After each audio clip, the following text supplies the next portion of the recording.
One of the things I always have to do is remove coin doors and put coin doors back on again. It's not a very common thing, but it's the way that we achieve a really clean look for the locations that have the rear systems so that you can do card swipe. That way you don't have coin mechs that are on the game and people try to put quarters in when they won't normally work or experience quarter jams or confusion or whatever. The only thing that you have on the coin door is the card swipe reader. But because we replace games so regularly, because we're always buying the newest games that are out there, we end up having to swap coin doors a lot. So I thought it might be interesting to show what one of those swaps looks like. Got to take the lockdown bar off, and inside the coin door there, how we've got everything mounted, the credit button, volume up and down button, and select button. Still have the coin box in there. Just try to keep everything together.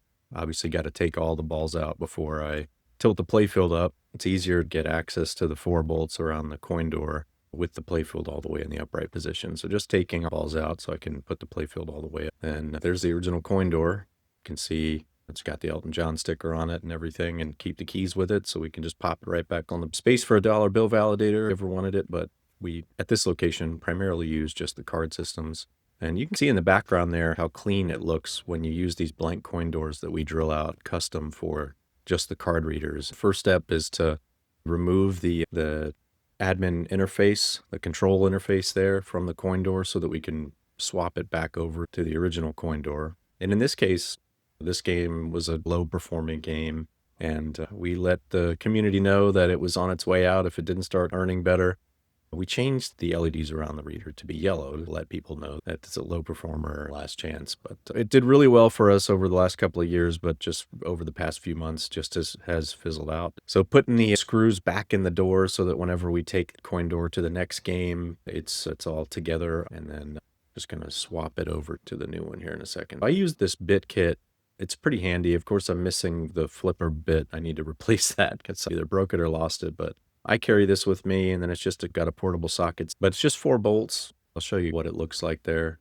They're in the middle of each side of the coin door. You can see one there on the right-hand side there, and then one on the left, and there is one on the bottom. You got to pull the coin door or the coin box out to get to it, and then this one unfortunately has one right in the middle of the lockdown bar where the action button is, so I'm going to have to deal with that guy there. But first want to make sure that I get the wiring disconnected so that I can pull it off.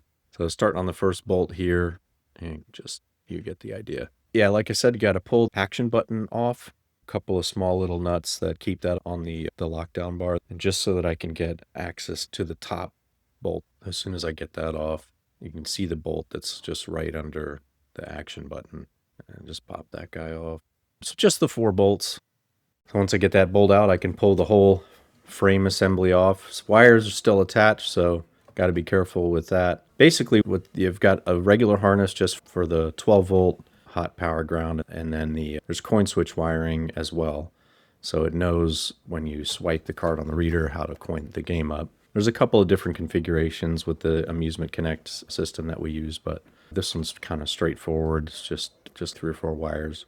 So then you got to grab the original coin door and set that into place, and basically just repeat the process backwards. So again, original coin door. I want to make sure that I get the high voltage cutoff switch, that white switch there in the bottom left-hand corner, out of the way before I seat it in there. So that's what I'm doing there, just making sure. I have broken those in the past. So just getting that set into place so that nothing gets broken, and putting the bolts back through the door and getting it started by hand, and then just we'll tighten everything down. So action button, to make sure I put that back on and actually make sure that it works. Got that guy going back on there. Then of course, got to make sure that I wire this whole thing back up again. So screwing the admin interface back onto the original coin door, and then just have to route the wires around the coin mechs in there. Make sure that the coin switches are actually wired up so that if the future owner decides they want to actually pass quarters through it to credit it up, then those actually work. And there's some lights that are just on the top side there, little LED lights that kind of shine. You can see the 2 white plastic things at the top there.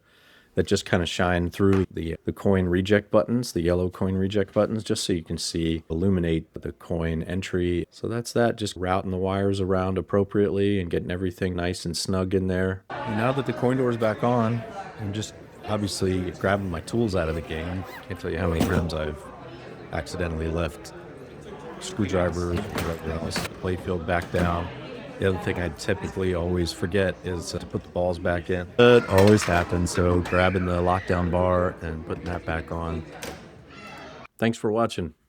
If you like this sort of thing, do me a favor, hit a subscribe. Tell me what you like, what you don't like. See ya.